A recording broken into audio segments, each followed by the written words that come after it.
మీ vote ఉందా? SIR తర్వాత గల్లంతయిందా? ఒక ఎస్ఎంఎస్తో ఇట్టే తెలుసుకోండి. ఎస్ఐఆర్ ప్రక్రియ ముగియడంతో ఇందులో పాల్గొనిన లక్షలాది ఓటర్ల పేర్లను ఈసీ తొలగించింది. దీంతో తమ ఓటు కూడా పోయిందేనేమో అని చాలా మంది ఆందోళన చెందుతున్నారు. అయితే మీ ఎస్ఐఆర్ స్టేటస్ సులువుగా తెలుసుకోవచ్చు. ఈ ప్రక్రియ పూర్తయితే మీ ఓటు ఉన్నట్లే లెక్క.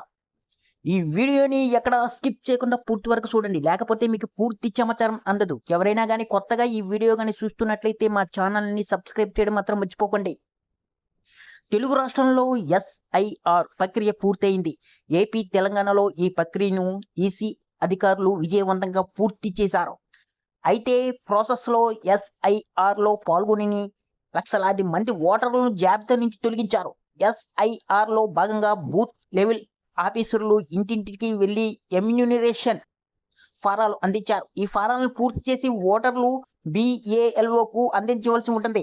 బిఎల్ఓలకి ఇంటికి వచ్చి వీటిని తీసుకుంటారు. అనంతరం బిఎల్ఓలు వీటిని ఆన్లైన్ చేస్తేనే ఓటర్లు వివరాలు ఈసీ పోర్టల్లో అప్డేట్ అవుతాయి.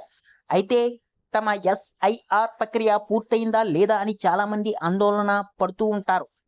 అలాంటి వారు ఒక్క ఎస్ఎంఎస్తో ఎస్ఐఆర్ స్టేటస్ తెలుసుకోవచ్చు. అది ఎలాగో మనం ఇప్పుడు తెలుసుకుందాం. ఎస్ఎంఎస్ ద్వారా ఎస్ఐఆర్ స్టేటస్ ఎలా? ఈసీఐ స్వేచ్ఛ ఇచ్చి ఈపీఐసి నెంబర్ టైప్ చేసి 1950 నెంబర్కు మీ మొబైల్ నుంచి ఎస్ఎంఎస్ పంపించాలి. కొన్ని సెకండ్లోనే మీకు ఈసీ నుంచి రిప్లై వస్తుంది. అందులో మీ పేరు, ఓటర్ కార్డు నెంబరు, నియోజకవర్గం, పోలింగ్ స్టేషన్ పేరు వంటివి వస్తాయి. ఆ వివరాలు వస్తే మీ పేరు ఎస్ఐఆర్లో నమోదైనట్లు గుర్తించాలి. ఒకవేళ ఎలాంటి వివరాలు అందకపోతే వెంటనే బిఎల్ఓను సంప్రదించాలి.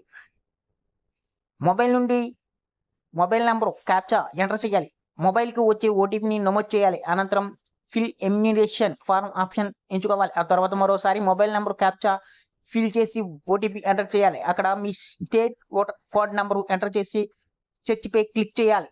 Your form has already been submitted అని వస్తే మీ ఎస్ఐఆర్ ప్రక్రియను పూర్తయినట్లే గుర్తించవచ్చు. ఒకవేళ పెండింగ్లో ఉంటే బిఎల్ఓ పేరు, మొబైల్ నెంబర్ కనిపిస్తుంది. ఓటు కోల్పోతే ఏం చేయాలి? మీరు వేరే ప్రాంతంలో ఉండి ఎస్ఐఆర్ పూర్తి చేయకపోతే మీ ఓటు తొలగిస్తారు. ఇలాంటి సమయంలో మళ్ళీ కొత్త ఓటు కోసం దరఖాస్తు చేసుకోవాలి. అందుకు అవసరమైన పత్రాలు సమర్పించవలసి ఉంటుంది. మీ వివరాలను ఈసీ పరిశీలించి కొత్త ఓటర్ ఐడి జారీ చేస్తుంది. దీంతో ఎస్ఐఆర్లో పాల్గొనకపోతే మీ ఓటు పోయినట్లు లెక్క కాదు. మళ్ళీ దరఖాస్తు చేసుకొని ఓటు హక్కు పొందవచ్చు. కానీ మళ్ళీ దరఖాస్తు చేసుకుని ఐడి పొందేందుకు చాలా ఆలస్యం అవుతుంది. ఈ వీడియో కానీ మీకు నచ్చినట్లయితే ఒక లైక్, సబ్స్క్రైబ్ చేయడం మాత్రం మర్చిపోకండి.